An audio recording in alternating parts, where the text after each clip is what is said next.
avec une pizza avec 3 farces différentes, goûteuses, délicieuses. Essayez-la. Avant de commencer, je voulais vous dire que tous les ingrédients et les quantités, vous les trouverez en barre de description. Alors, pour la première farce, on va prendre l'aubergine qu'on aura coupée en petits morceaux et de l'escalope de poulet qu'on aura coupé en petits morceaux également. On met du sel, du paprika, de l'ail en poudre, du thym, du poivre gris, de l'huile d'olive et vous mélangez bien le tout.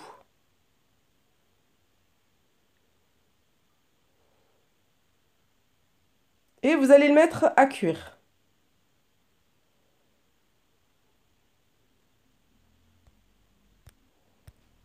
Maintenant, on passe à la préparation de la pâte à pizza. Dans un saladier, on va mettre la farine. Vous creusez un puits au centre. On va ajouter le sucre, la levure sèche et 70 ml de lait tiède. On mélange bien le tout. On recouvre d'un papier cellophane et d'un torchon et on laisse reposer pendant 10 minutes.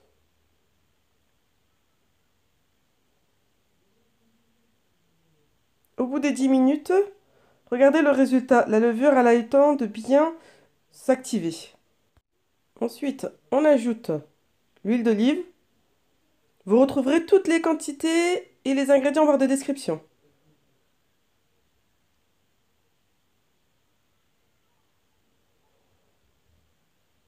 On ajoute le sel et là, on met le lait tiède. Le lait, c'est selon l'absorption de la farine, hein. Je vais pas vous donner, je vais vous donner la quantité que j'ai utilisée moi, mais chaque type de farine a une absorption différente.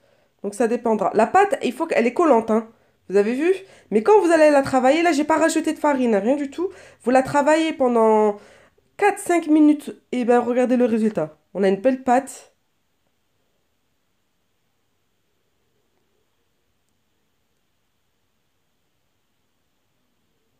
Ensuite, on met la pâte dans le saladier.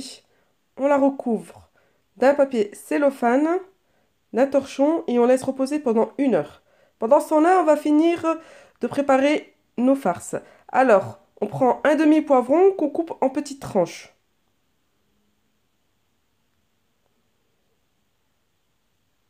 Voilà, on réserve dans une assiette.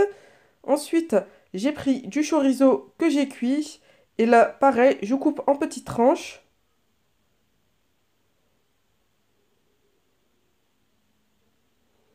On réserve de côté. On passe à la troisième farce. Pour cela, on aura besoin de saumon fumé et de champignons. Ça, c'est des champignons en boîte. On les essore bien avant de les mettre. Ça, c'est la farce, la première farce que j'ai préparée. Voilà, maintenant nos farces sont prêtes. La sauce pour la pizza. Alors, on aura besoin de crème fraîche liquide, de fromage vache qui rit, de basilic, d'origan, de sel, de poivre. Regardez, on mixe le tout et on a préparé notre sauce à pizza. Maintenant, on va voir la pâte à pizza. Regardez, elle a bien gonflé. On la pose sur un plan de travail fariné, légèrement fariné, on ne met pas trop de farine. On l'étale un petit peu, on prend notre plat. Voilà, on étale bien pour une épaisseur de 0,5 cm. Ça, c'est facultatif. Moi, j'aime bien prendre de la harissa que je mélange à de l'huile d'olive et que j'étale sur le fond de la pizza. C'est facultatif, hein. Pour ceux qui ne mangent pas piquant, vous mettez les bords, vous badigeonnez les bords avec un peu d'huile d'olive. Ça va apporter du croustillant et du doré.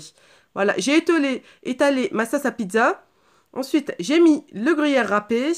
Et là, ma pizza plutôt, je vais la couper en 3 et j'y mets les différentes farces. Voilà, on met le poivron. Ensuite, on met le chorizo au-dessus. Et la dernière farce, on met les champignons et le saumon fumé. On recouvre le tout pendant 30 minutes.